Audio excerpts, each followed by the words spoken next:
Welcome to the Authority Hub podcast. I'm Nolan, joined as always by Claire. And today we're featuring the expertise of Lisa Insalaco, mortgage broker in Cambridge, North Dumfries, on. If you're a homeowner in Cambridge or the surrounding area, you're sitting on decades of equity. And if you're retired and your mortgage payment just got harder to carry, what do you actually do when the bank says no? That's the question Lisa Insalaco works through with clients regularly, and it's not a simple one. It really isn't, and today we're going to walk through exactly what a reverse mortgage is, who it's for, what it costs you in real terms, and how to know if it's the right move. And we're going to do it the way Lisa Insalaco approaches it: straight answers, actual numbers, no sales pitch. So let's start with a real situation, because this is where it gets concrete. Please, because this is the kind of thing that sounds abstract until it's your situation. A homeowner in the Cambridge and North Dumfries area came in carrying a conventional mortgage payment she'd managed for years, but retirement changed the math entirely. Fixed income, rising costs, and a bank that had already told her she didn't qualify to refinance because her retirement income couldn't pass the stress test.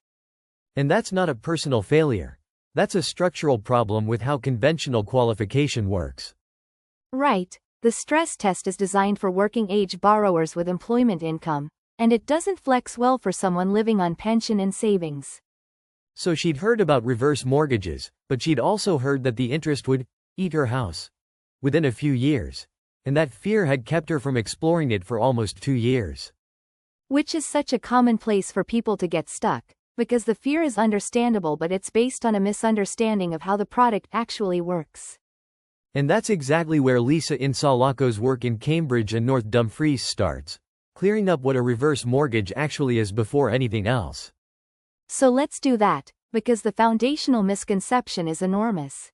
The biggest one is that a reverse mortgage means giving your home to the bank, and that is simply not true. You remain on title, you retain ownership, and the lender registers a charge against the property, the same way any other mortgage works. The loan is repaid when you sell, when you permanently move out, or when you pass away, not before.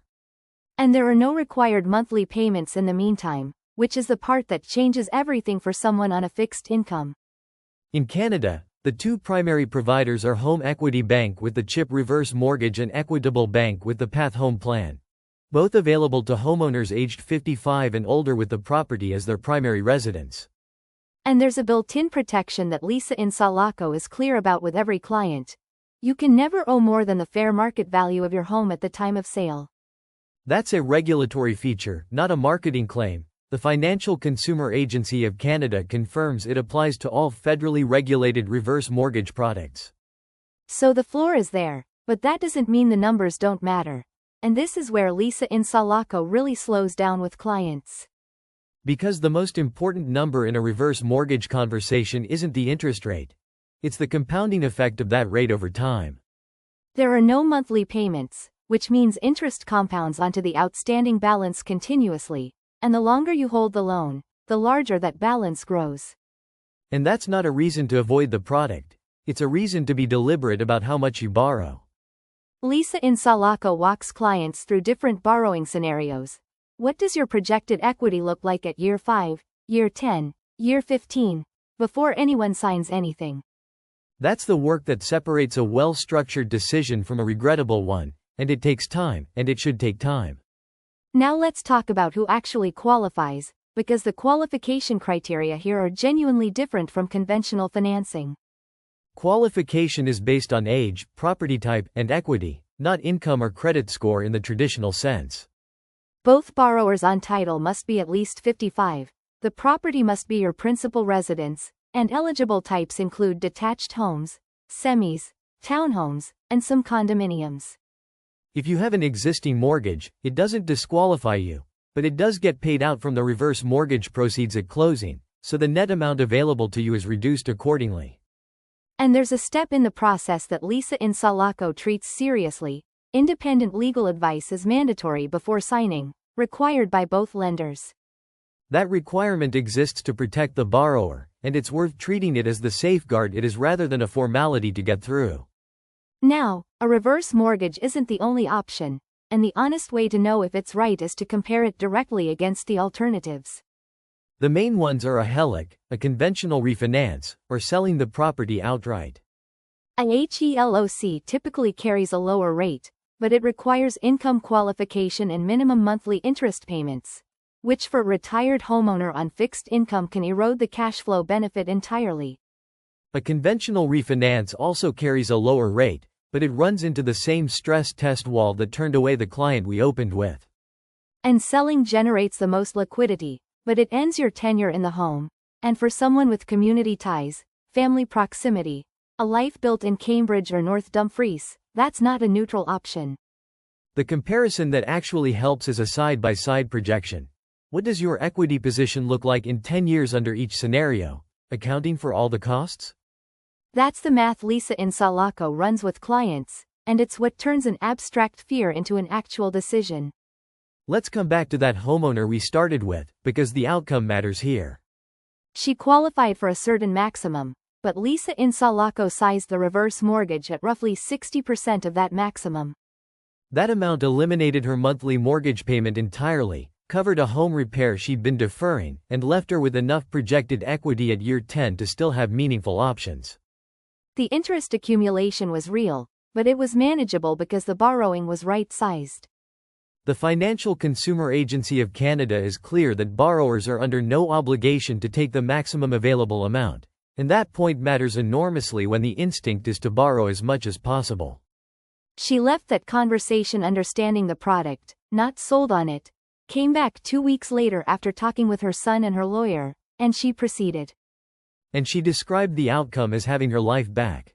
That's the human stakes of this work, and it's why Lisa Insalaco's approach in Cambridge and North Dumfries is built around running the numbers together, not handing someone a brochure. Now there are a few things that come up in these conversations that are worth addressing directly: estate implications, prepayment, and what happens if your plans change.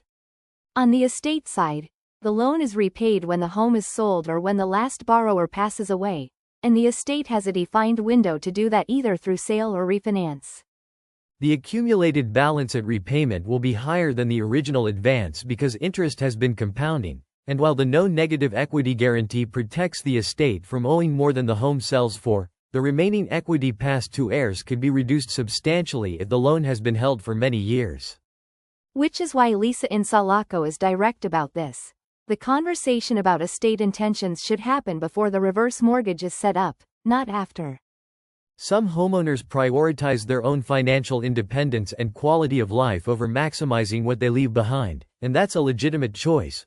What matters is that it's made deliberately, with full information.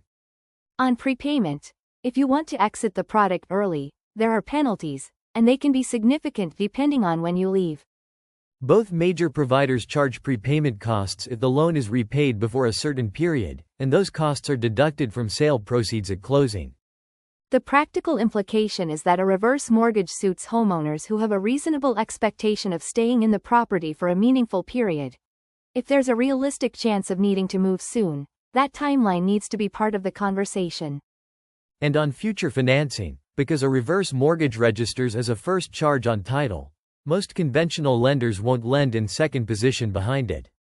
That limits your future financing flexibility, which is why Lisa Insalaco treats this as a long-term commitment to plan around, not a short-term bridge. There's also a specific scenario worth flagging. If both spouses are on title but one is under 55, they'd need to be removed from title before the application, which has real legal and financial implications. That's not a workaround to take lightly. It removes ownership interest, it may trigger land transfer tax, and it requires independent legal advice before any decisions are made. Now let's talk about why the Cambridge and North Dumfries market specifically makes this conversation so relevant. Long-term homeowners across Cambridge, Kitchener, Waterloo, Brantford, and Guelph have seen substantial appreciation over the past 2 decades. Many hold equity positions that significantly exceed what they originally paid. And a lot of seniors in this area built that wealth through steady employment, not investment portfolios. Which means the home isn't just where they live, it's their retirement plan. Lisa Insalaco understands that context, and it shapes how she approaches these conversations, because accessing that equity without giving up the home, and without creating a new financial burden, is exactly the problem a reverse mortgage is designed to solve. Statistics Canada data consistently shows that Canadians 65 and older carry lower rates of employment income than any other age cohort, which makes income-independent qualification pathways genuinely meaningful for people who've already been turned away by conventional lenders. And that's the population Lisa Insalaco, mortgage broker in Cambridge, North Dumfries, is working with every day. The generalizable truth from everything we've covered today is this: the right amount to borrow is rarely the maximum amount available, and the right decision is never made in a hurry. If you want to explore what Lisa Insalaco's approach looks like in practice, yourmortgageshrink.com is where to start, and her Authority Hub profile has additional context on how these conversations typically unfold. Lisa Insalaco is a mortgage broker in Cambridge, North Dumfries, specializing in reverse mortgage.